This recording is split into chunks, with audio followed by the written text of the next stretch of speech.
listening to 106.7, Wilmington's Big Talker, and my name is Paul Vallone. I'd like to welcome you to Guns, Politics, and Freedom, where each Sunday at 5 p.m., as part of the Sunday Night Political Power Block, we give you the ammunition to better defend your gun rights. I'd also like to thank our sponsor, Hyatt Guns, America's largest gun shop. Check them out at hyattguns.com.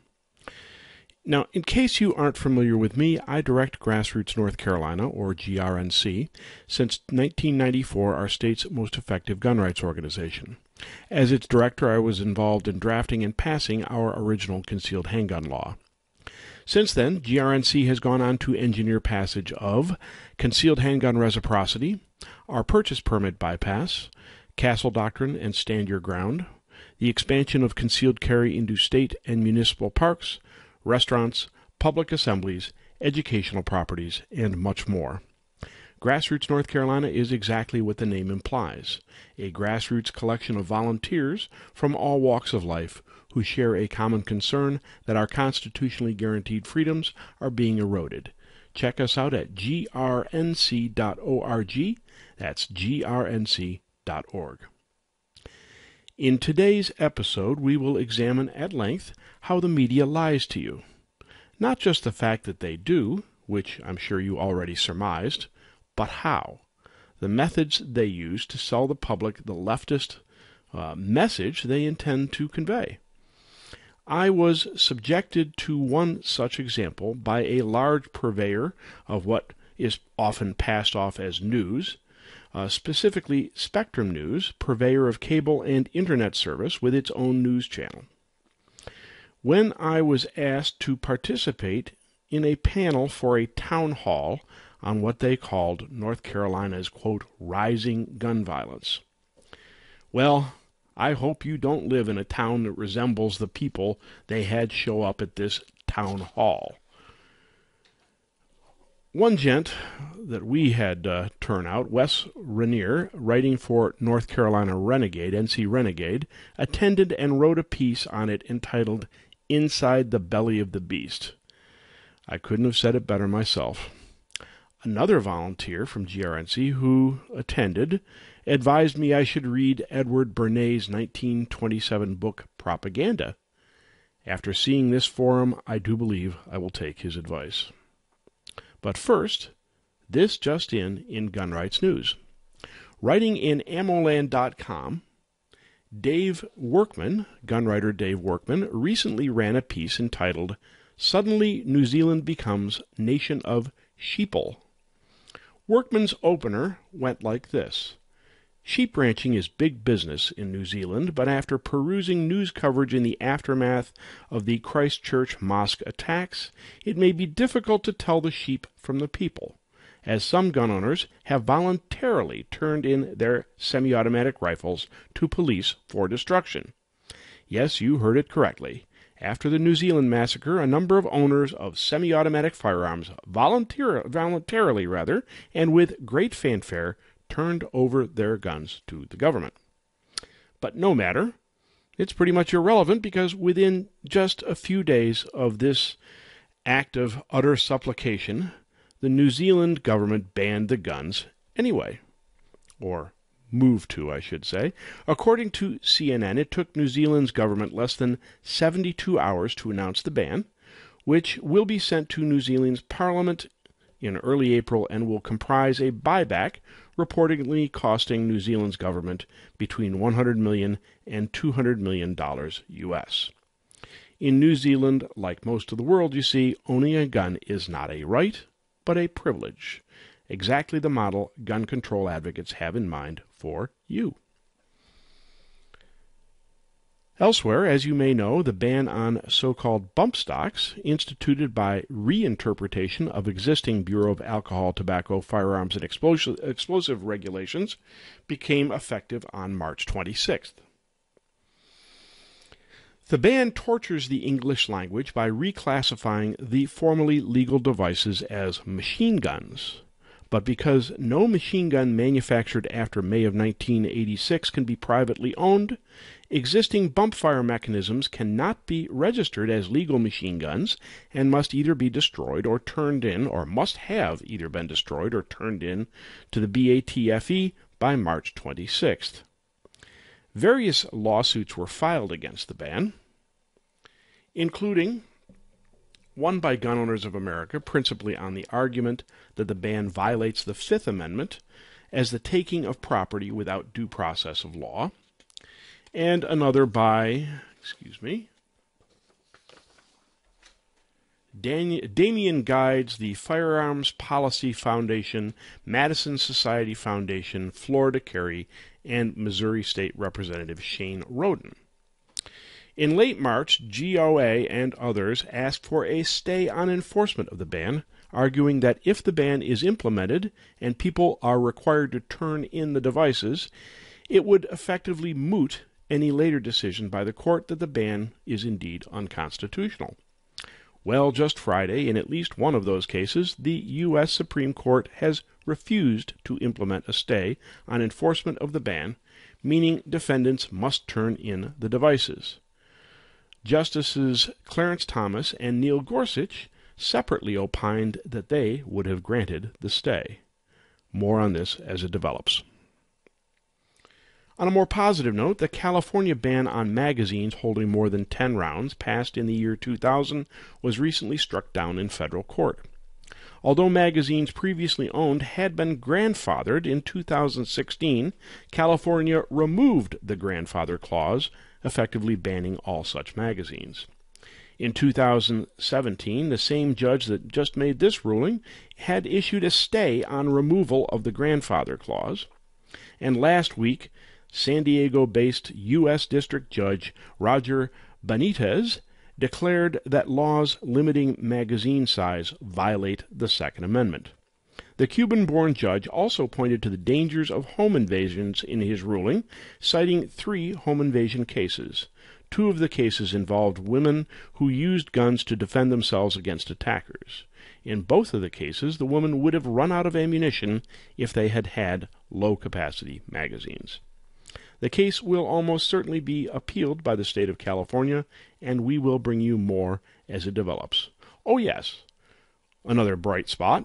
Standard capacity magazines are now being shipped into California and are, by all accounts, selling like hotcakes. In more good news, the We Will Not Comply movement continues to gather steam. It started in the state of Washington, where several sheriffs refused to enforce restrictions on semi-automatic firearms that were recently passed by ballot initiative.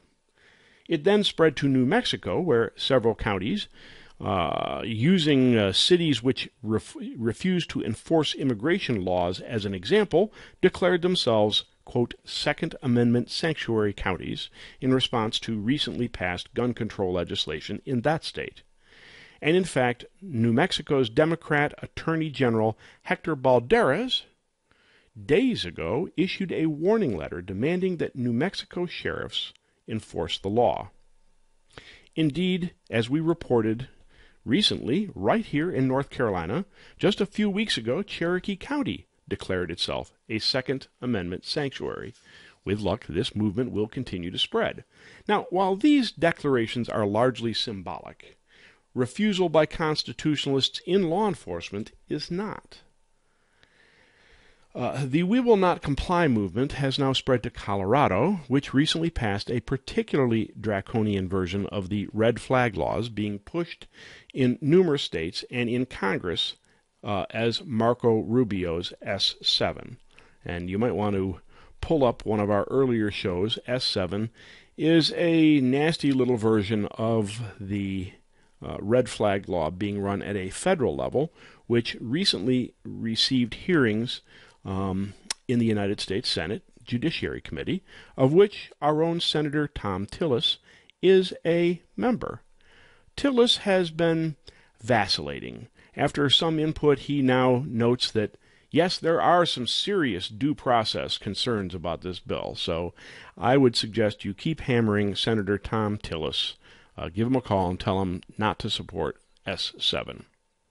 But anyways, in Colorado, numerous sheriffs are calling the new law unconstitutional, and at least one, specifically Weld County Sheriff Steve Reams, says he would go to jail rather than enforce it. More on this as it develops. Right now, we are going to take a short break. When we return, we will deconstruct the methods that the media uses to lie to the public and push gun control using the Spectrum News Town Hall documentary and Town Hall, which will air just after this show tonight at 6:30 p.m. Eastern Daylight Time on Spectrum News. We suggest you watch it, but watch it armed with the facts we are about to give you. You are listening to Guns, Politics, and Freedom on Wilmington's Big Talker, 106.7 WilmingtonBigTalker.com. After our break, we will return with still more information enabling you to better defend your gun rights.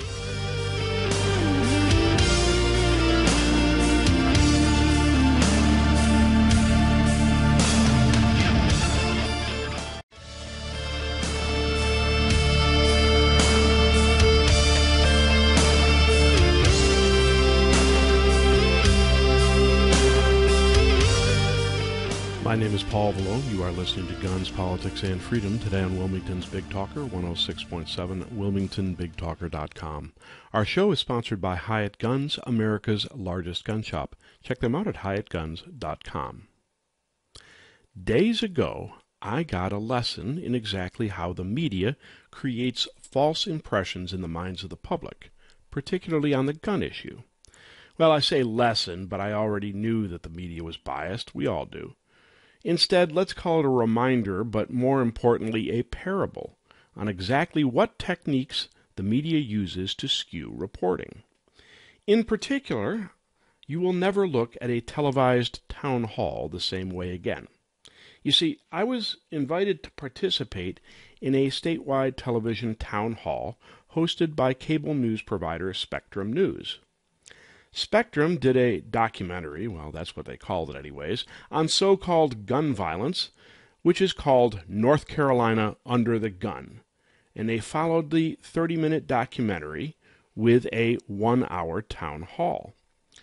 Now, in fact, anyone who is a Spectrum cable subscriber can and should see the documentary and the town hall tonight, April 7th, starting at 6:30 p.m. It will also be available on our website sometime thereafter. But now you get to watch it with a full understanding of how Spectrum lies to you. And by the way, our legal counsel advises me that as a nonprofit, Grassroots North Carolina can run the video on its website under fair use doctrine, so by Monday we should have it on our site at grnc.org. grnc.org. Now, that means that even if you hear this episode months from now, you could still view the video as an object lesson in what to look for in biased media. And when you see the video, understand that this is one part of a nationwide effort by Spectrum to attack your rights, including similar efforts or documentaries, which we have so far found in Los Angeles, Rochester, New York, Florida, and, of course, our own North Carolina, which, by the way, the documentary goes on to cite, in large part, a homicide in South Carolina. Not sure that's immediately relevant. Anyway, now understand that I am not a neophyte in this particular rodeo. I have been doing media for 25 years. I teach seminars on media management. And that is why, and please pardon my immodesty, by all the accounts of those who saw it, I was able to dominate the event, even despite the stacked deck. But even I found the level of deception leveled at me prior to the event to be breathtaking. Understand that I vetted them thoroughly. Having been ambushed in the past, I questioned the producer extensively. Having been outnumbered by anti-gun zealots on panels in the past, I asked who the panel participants were and what their political orientations would be. Having been stuck in a crossfire-type, unmoderated slugfest in the past, I asked how the panel discussion would be moderated and who the moderator would be. Having been subjected to an audience which I called a cabal of limousine liberals and leftover Birkenstock hippies, I asked how the audience would be comprised. On each of these things, Spectrum News documentary producer Michael Cable lied to me. Well, if he didn't lie, At least he was overridden by the leftists he reports to, because the information I got was entirely inaccurate. What I was told was that there would be two panelists on each side of the debate, with Mecklenburg County Sheriff Gary McFadden as the voice of law enforcement. As you will see, the voice of law enforcement, God help us. The panelists, I was told, would be conservative Congressman Ted Budd, who, by the way, owns a gun shop, on my side, with Democrat North Carolina Representative Christy Clark, a freshman and primary sponsor of several gun control bills in the North Carolina House, and also South Carolina House Rep John King on the other side. We continue to see this South Carolina, North Carolina, I don't know. Anyways, well, as time approached, I noticed that Congressman Budd had disappeared from the panel list. When I noted that it was starting to look like 3 against 1, I was told that gun shop owner Larry Hyatt of Hyatt Gun Shop, our sponsor, would be on the panel. Well, that's a fine thing. I've known Larry for many years. He's a great guy and an articulate spokesman. I was told that I should bring 5 of my people to participate in the audience. 5, you understand. No more than 7. Thank God I ignored that demand. One of the people attending this town hall was Wes Rainier, who writes for NC Renegade, which is an excellent alternative to the ostensibly mainstream media. Wes described the experience under the title Inside the Belly of the Beast, which I think is a pretty fair characterization. You can find it at ncrenegade.com. When I arrived, the extent of the deception gradually became clear. Larry Hyatt, it seemed, would not be on the panel, but rather in the audience, meaning it was now indeed 3-1. Then the hand-picked audience started to show up. Representative from North Carolinians Against Gun Violence, the state's primary gun control organization. Representative of Moms Demand Action, Michael Bloomberg's AstroTurf organization, of course all dressed in their matching red T-shirts. Mothers of murdered offspring, and of course the crying families of murder victims themselves. All told, they had about 15 anti-gun members ready to pack that small studio. Fortunately, I had ignored Spectrum's supposed audience limit, and we turned out about 12 GRNC members. Actually, we had far more than that, but I told some of the late responders that we already had plenty of people. I now wish I hadn't told them that. Anyways, and then we had Larry Hyatt's 7 or so people that had also showed up, meaning we actually managed to outnumber them despite Spectrum's best efforts. Then we had the issue of seating. The mommies, that's Moms Demand Action, or MDA, had assigned seating right up front. Across the front, which I promptly overrode by placing our people in the front. When the crowd exceeded the seating capacity and they tried to send our people to the overflow room, I overrode that instruction and told ours to stay. It continued that way as we set up for the town hall, but here's a little factoid for you if you're ever watching a network town hall. Not only is the audience pre-selected against you, so are the questions. They take the potential questions beforehand and decide which ones they feel like asking. In this case, 3 anti-gun questions versus 1 of our own. Just before the town hall began, I asked their news anchor, Tim Boyum, who was moderating the event, whether additional questions from the audience would be allowed. Answer: no. If you watch the documentary North Carolina Under the Gun tonight at 6:30, you will see a tear-jerking distortion which uses a small number of violent crimes, including one, as I say, in South Carolina, despite the fact this is supposed to be a North Carolina documentary, which are designed to create the false impression that gun-related crime is rising in our state. The station forwarded me an advance copy of the town hall, so I've been able to review it and get some additional details that I didn't see the first time, but not the documentary. So having seen North Carolina Under the Gun only one time at the studio, I will leave it to you to critically examine the documentary itself. Tonight, here, we will focus on the Spectrum News Town Hall, which, by the way, follows the documentary tonight at 7 p.m., and, of course, the many lies it contains.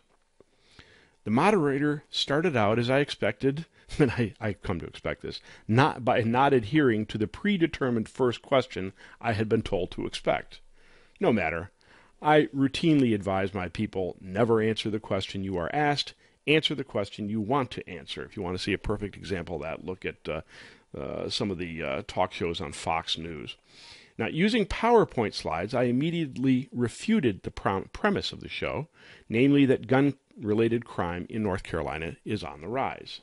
I noted a lie recently printed in the Charlotte Observer saying, and I quote, "As more people carry guns, there inevitably will be a rise in the number of people who use that gun in some sort of altercation." They cited Mike Turner, chair of UNC's Charlotte's Criminology Department. Well, I hate to say this, but the PowerPoint slides I showed, in truth, depicted that both murder and total violent crime rate have plummeted by 42% since we passed our shall-issue concealed handgun law in 1995. And by the way, they were trending up from 1989 to 1994 until we passed concealed carry. What I did not get an opportunity to note is that the documentary and the Charlotte Observer article used 2016 numbers, which I will discuss shortly. Right now, we're going to take a short break. You are listening to Guns, Politics, and Freedom on Wilmington's Big Talker 106.7, WilmingtonBigTalker.com. After our break, we will return with more information to enable you to better defend your gun rights.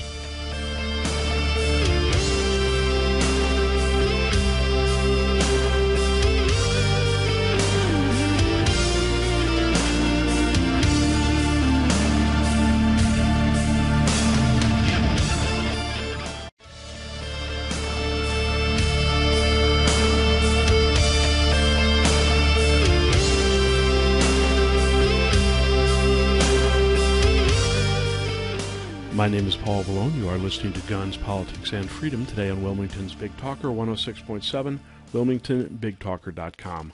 Our show is sponsored by Hyatt Guns, America's largest gun shop. Check them out at HyattGuns.com.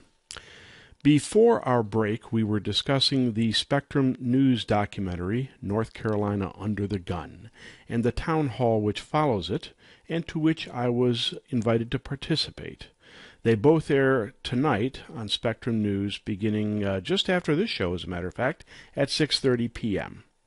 What I did not get an opportunity to note during the town hall is that both the documentary and the Charlotte Observer article, when they were talking about a supposed increase in violent crime in North Carolina, used 2016 numbers deliberately, because crime spiked in 2015 and 2016 in what the law enforcement community calls the Ferguson effect, wherein, after several high-profile shootings in which police were wrongly vilified, police simply backed off from enforcing the law. The National Police Association says, and I quote, "In the aftermath of these events, an erroneous narrative of police misconduct has produced what is now known as the Ferguson effect, which has become so prevalent as to embolden suspects to refuse to comply with police commands, investigate violence against officers, and bring civil actions against police who are guilty of nothing more than doing their job. The result of the Ferguson effect has been a reduction in proactive law enforcement by agencies across the country, and corresponding increases in violent crime." In fact, according to a 2017 Pew Research study, of police surveyed, 76% were reluctant to use appropriate force, and 72% were reluctant to stop suspects. You see, the three most popular methods for falsely inflating the perception of firearm-related violence are cherry-picking the time period studied to create the impression of an overall upward trend in violence, lumping together mixed intentionalities, for example, conflating murder with accidents, And by the way, the Department of Health and Human Services, in its report Firearms Deaths in North Carolina, is guilty of exactly this. And the third means is to cherry pick the metric for data studied. For example, looking at murder committed with a firearm versus total murder rates.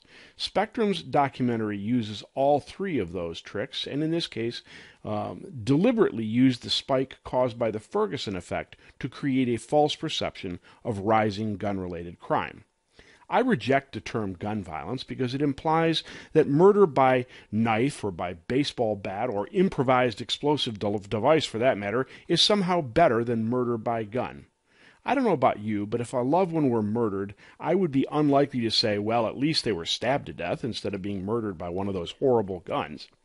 Dead is dead. We should be more concerned about the reasons than the methods. Among other misinformation given during the Spectrum Town Hall, they ran a little vignette on the Pine Lake shootings at the Carthage nursing home in 2009, claiming that one of the victims had been shot 27 times, of course implying it was one of those nasty old assault weapons. Well, during the break on which that vignette aired, one of the audience pointed out to moderator Tim Boyum that the claim was inaccurate. And by the way, this was not on TV, that in fact the victim had been shot once with a shotgun, creating wounds from 27 pellets, and that he had not, in fact, been shot 27 times.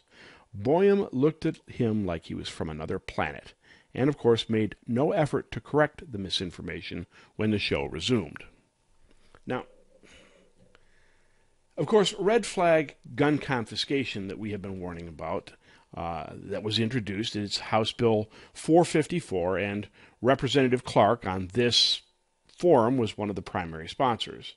Now, beyond claiming that, well, she went on to claim, rather, that the lobbyists opposed to the bill were opposed to any law which will save lives. Now, I'll discuss all that shortly, but of course Clark began pushing for her gun confiscation bill. To her, I responded that nobody wants mentally unstable people to have guns. In fact, people adjudicated to be a danger to themselves or others have been prohibited from owning firearms since 1968.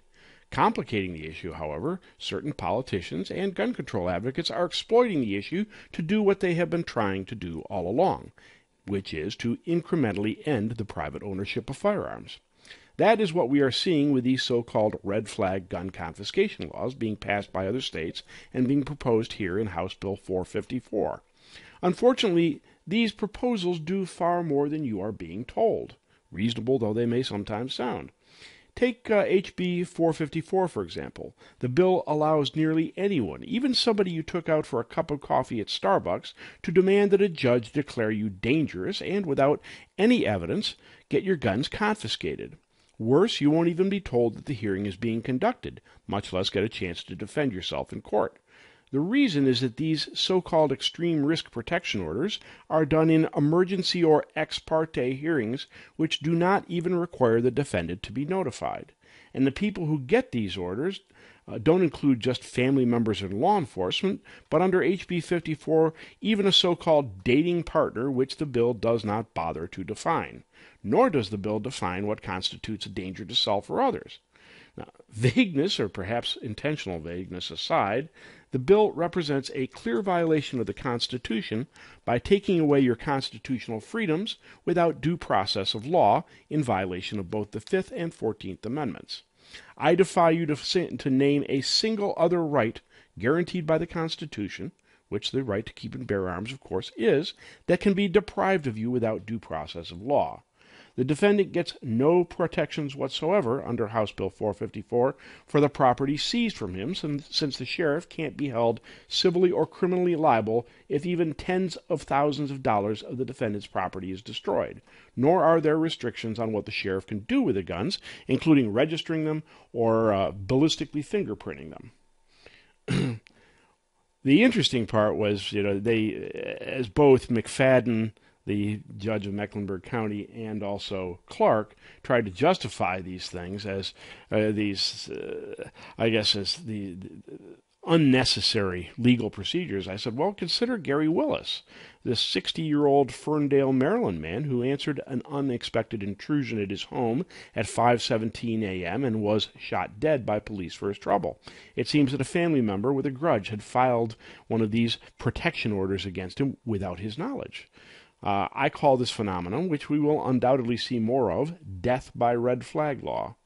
And by the way, if you lied to file a phony protection order under House Bill 454, you could only be prosecuted as a misdemeanor.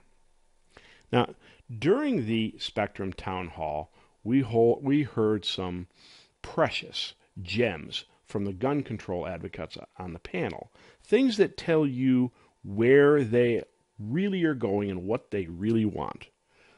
In particular, keep an eye on North Carolina Representative Christy Clark of Mecklenburg County, who is a former Moms Demand Action member and, incidentally, has demonstrated she is quite willing to lie to pass gun control, telling us, among other things, that background checks save lives and have been found to save lives in other states. Well, that's false. In fact, the National Academy of Sciences Literature Review in the early 2000s determined that that was one of the laws that could not be found to have any impact on violent crime whatsoever. According to Clark, and I quote, "What is stopping passage of sensible gun laws is the gun lobby, grassroots North Carolina, and the NRA, and they are adamantly opposed to passing any sort of gun law that might save lives." Love it. At the first opportunity, of course, I objected to the gun lobby label, so often used to portray our side as the disembodied merchants of death and shills of gun makers, by noting that GRNC is an all-volunteer organization, that we do not hire lobbyists, but rather use grassroots mobilization activists. I also noted that we are very much interested in saving lives, but that we have a very different, and I should note fact-based, idea of what will save lives rather than what the gun control advocates are promoting. Of course, Clark says she's insisted on meeting with us to compromise on making HB 454 more, quote, palatable to us. With this, you see what the gun control advocates' bill is compromise, namely a negotiating process in which we might lose less than under their original proposal, but we still lose. I am indeed calling for a public debate, not a discussion and negotiation, by the way, with Clark, but I seriously doubt she will accept it. Particularly amusing was her claim that I was being vague about HB 454, when in truth it was exactly the opposite. I was being quite specific about what the bill does, while Clark was obfuscating about the draconian measures her bill contains. Right now, I guess we're going to have to take a short break. My name is Paul Vallone. You are listening to Guns, Politics, and Freedom on Wilmington's Big Talker, 106.7, WilmingtonBigTalker.com. Our show is sponsored by Hyatt Guns. After our break, we will come back with more information better enabling you to defend your gun rights.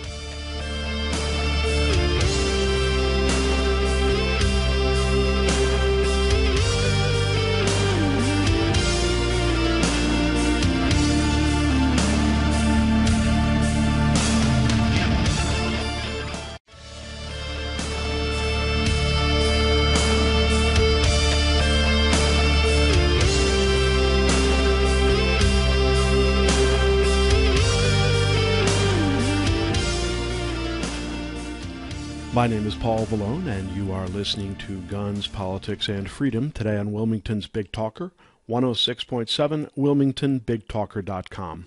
Our show is sponsored by Hyatt Guns, America's largest gun shop. Check them out at HyattGuns.com.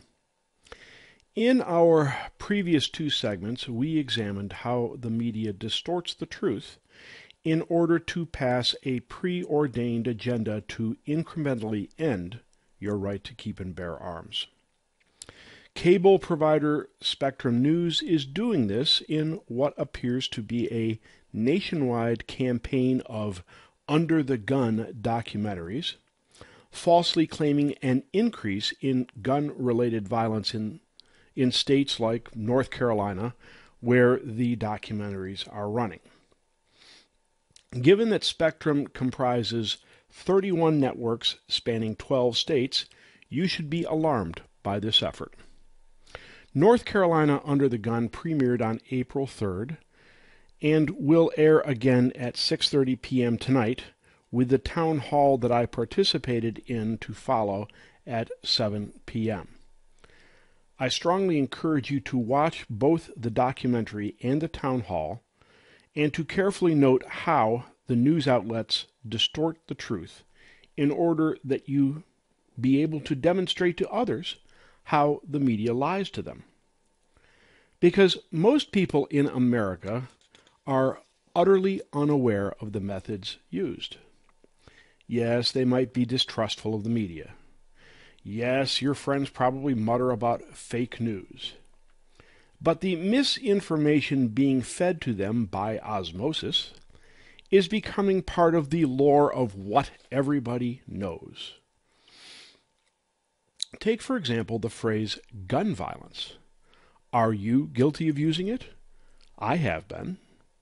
As I mentioned earlier, the phrase was created by gun control organizations to give the impression that death by gun is somehow worse than death by stabbing or by baseball bat or by improvised explosive device. As I said, death is death. We should be more concerned with the motives than the methods. And we should be working to stop violence overall, regardless of the methods used. But of course, that isn't what they're after. Plenty of people who should know better don't. Frankly, you aren't prepared to. You aren't prepared to because you've been taught to be an honest person with ethics and morals. Consider what I heard recently from a gun rights activist. And I quote, "It's funny how it always comes back to the gun with these people. No one wants to talk about the elephant in the room. As tragic as it is, kids shooting up schools is a very tiny fraction of gun-related crimes. The majority of the crimes, gun-related or not, take place in poor inner-city environments. The government has done a disservice to these communities, particularly for minorities, in successfully making them dependent on it. Add to that the decline in general family values, and it's a recipe for disaster. I don't know what the fix is, but I can tell you passing gun laws on top of gun laws isn't it. The woman, that would be North Carolina House Representative Christy Clark he was talking about, kept parroting about background checks. Has she not been paying attention? Many of the most recent high-profile shooters passed all their checks and followed the laws. I replied with my oft-repeated phrase that I teach in legislative tactics seminars. It is this: never assume for a moment that any part of the political process is honest. Let me say that again. Never assume for a moment that any part of the political process is honest. His mistake is in assuming that they actually want a reduction in violence. They don't. At least not those who plan the strategy for the left, as opposed to the useful idiots. Every increase in violence is an opportunity to turn the screws on you and me. Instead, it's all about power and control. And the left of the current era is becoming increasingly open in their quest for that power and control. It sounds cliché to say that gun control isn't about guns, it's about control. But I'm afraid that's the truth. The fact is that you, as an honest person, are ill-prepared to deal with the leftists who, quite frankly, lie without hesitation whenever it suits the purpose of advancing their agenda to control you. Their agenda is to control you. That's been the agenda from the left from, frankly, the 1920s and on. As an honest person, you actually believe them when they plead for laws if it will save just one life. As an honest person, you try to educate them because you regard them as misguided. But despite this gentleman's assertion, I can assure you that Representative Christy Clark, you remember he said, has she been paying attention? Oh yeah, she's been paying attention all right. What you see in Clark and others is a pure, naked power grab. The sooner you become willing to treat it as what it is, the better off we will all be. I say again, never assume any part of the political process is honest. It isn't. In fact, what I do, and what the left hates, by the way, is that I make art out of using their own tactics against them. I've read Rules for Radicals. I've read Revolt and Political Change. I have read books on social justice and a score of other books like them, and I have listened. You should too. You are going to have to shed. Well, I won't say shed. Obviously, we want a civilized society.